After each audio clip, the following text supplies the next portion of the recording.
Hey guys, Colby here. Welcome to another Raid Challenge video. Guys, we've got debuff cleansers, weakening, summon draft. So 10x chances to summon some of the specific debuff cleansers available in this game. It's of course not everyone that's good is available through this summoning draft, through this 10x. Unfortunately, like champions like a Battle Khazar, who has a fantastic cleanse, fantastic champion, is not available through this. I would be happy if he was available, but they went for more of a complete cleansing kit instead of having also poisons, which like Battle Khazar have. So let's go over the champions. I'm gonna showcase one or two of them just to explain on how much utility they can provide to your team. So let's go and see who is actually available. So it's these ones. So we've got this side. So Hakhorn Smashlord is one of them. He's a great champion, can help you totally for Skinwalker's faction if you're having issues with that one. Definitely consider summoning, because everybody will be summoning this weekend for getting some of the fragments needed for that rule fusion, so that they can complete the rule fusion. And then we also have Kartosis, a more underrated champion, I would say. Nobody really uses him, but he does have some uses. He does have a solid A1 that steals random buffs from each enemy, and a cleanse on his A3. So we'll go over each and every one of them right now. Of course, the highlight of this 10x, guys, is Cardiel. So let's go over him immediately first. So Cardiel is one of the recent additions to the Void legendary pool of champions. He has a fantastic cleanse ability on his A2. So a cleanse of all debuffs, applies a block debuffs buff, a revive on death buff on all allies, and also that revive on death cannot be removed. 3 turns cooldown with just 1 book. Fantastic ability. I wish I could get this Cardiel. I don't have that many voids. I will be trying to summon him, of course, but it really depends. If you're lucky, you're gonna get him. Don't really open up all your voids. It's right after a 2x on voids. I know people are short on voids. They usually do this just so they can force people to just buy shards. Honestly, it's a tactic. They do this for profit, of course. Then he also has a great ability on his A3. If you haven't seen my recent video on an arena takeover, I did use Cardiel, so you can take a look at that one if you really want to see him in action. He applies critical rate buff, critical damage buff, and a mass attack on a single enemy. This is a fantastic skill. It enables the blender teams. You can totally search that in my channel. I've got many videos on the blender teams and how they work. Decrease the cooldown of this skill by 1 turn if an enemy is killed from this attack. Not only that, this champion also has an A1 that does a healing on all allies by 7.5% of their max HP when he attacks. Truly awesome, actually. Also plays a True Fear debuff for 1 turn if the target is a champion from the Demon Spawn and towards a Night Rev. He's actually got another passive which revolves these 3 factions, which basically decreases the damage dealt to your own champions from those 3 factions. Quite cool when you're having those pesky rotos, like a Cadraphon, maybe a Hegemon, Skullcrown, Sinesha teams. He actually can help you beat those blender teams if you have a much weaker team in terms of defense, maybe help you survive a little bit longer. Pretty great overall kid. Fantastic Void champion. I mean, if I could just pick him out of a bag and have him in my vault, my champions, then I would. Fantastic Void legendary, one of the ones I also would like to have. I want to have all the champions in the game, but if I could pick and choose which ones to get first, Cardiel is going to be the one that I would choose. I've got some voids, like 8 voids. I'll open them in the end of this video just to see if I can get him, but I don't really think I'll get him through just 8 voids. Let's go over Hakhorn Smashlord. I think he is a great champion because he does not only provide a cleanse with his A2, he also applies a block debuff buff and a heal, so he definitely helps you recover from damage taken, from debuffs taken, when you take damage from poisons. That usually happens at the beginning of your turn, so you're probably getting low on poisons through, let's say, using a team on a Nether Spider on the Doom Tower. I use Hakhorn Smashlord there for a fantastic healing ability, a debuff cleanse, and the block debuffs, although the block debuffs doesn't work for the Nether Spider on the Doom Tower. Everything else is definitely helpful on a 4-turn cooldown though. And he also has an A3, which is not that useful. What really shines with Hakhorn Smashlord is his A2, and you should be happy if you get him. At least he's a solid cleanser, although with a much longer cooldown. Of course, Kartosis is another champion that is overlooked sometimes because of what abilities he has.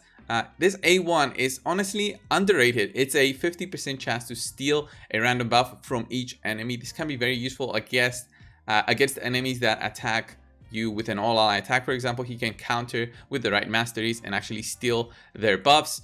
He has an A2 that buffs the whole team, increased attack and critical rate, which is honestly amazing. And then the A3 is a heal, cleanse, and that cleanse depends on the number of debuffs on your own team.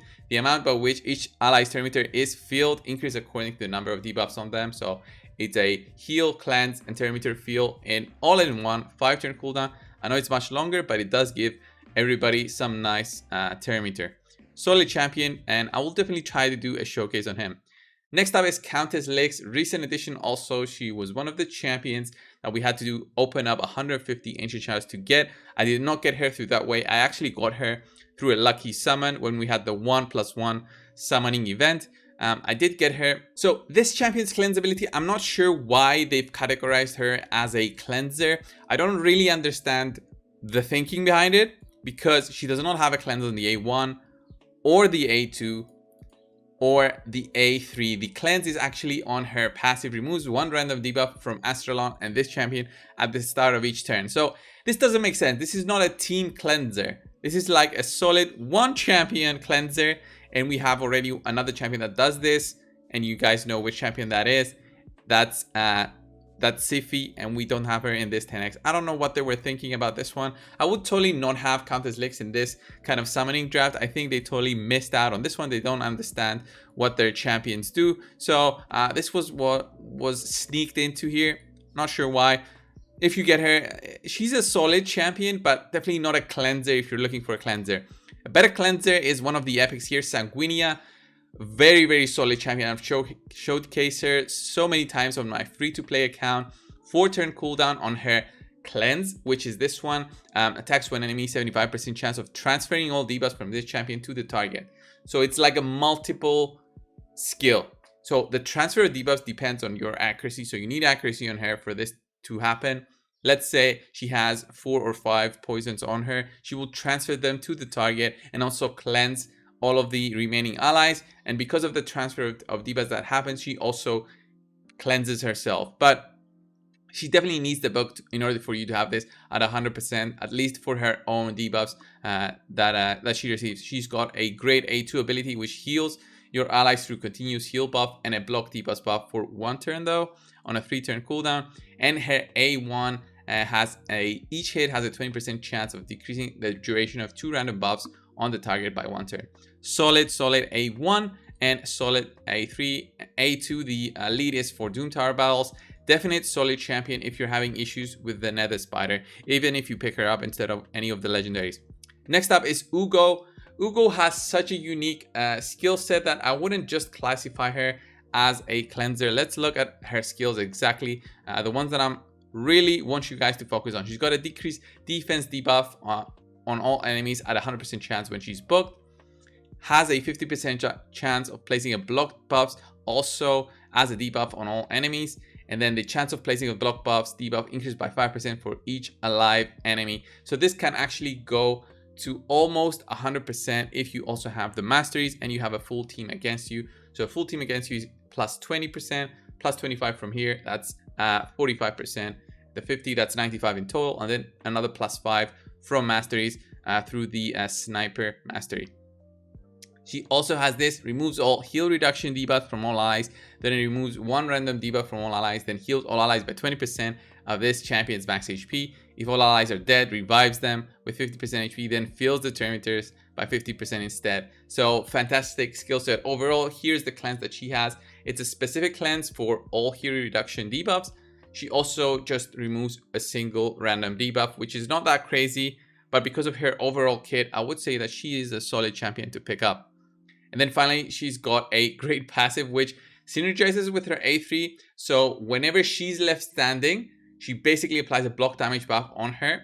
So the remaining of her team dies, she applies a block damage buff on her immediately. And then if she has the A3 available, she will basically revive everyone and give you another chance to actually fight in that arena battle. Next up is Runekeeper Dazdurk. Runekeeper Dazdurk, another recent addition to the champion pool. The debuff cleanse that he has is on his A3, removes all debuffs from all allies, then heals all allies by 25% of this champion's max HP, places a 15% continuous heal buff for 2 turns on allies that have a debuff removed. So great skill overall. It really depends on if you have debuffs or not for getting that continuous heal, but a great cleanser through just summoning voids. I would say don't summon your voids if you're trying to, let's say if you're close to pity on your epics, don't summon it just for this guy. He is a solid champion. He has an increased attack and also a turn meter feel at a solid 25%, so it's close to what Arbiter has, which is 30%, but he doesn't have a lead,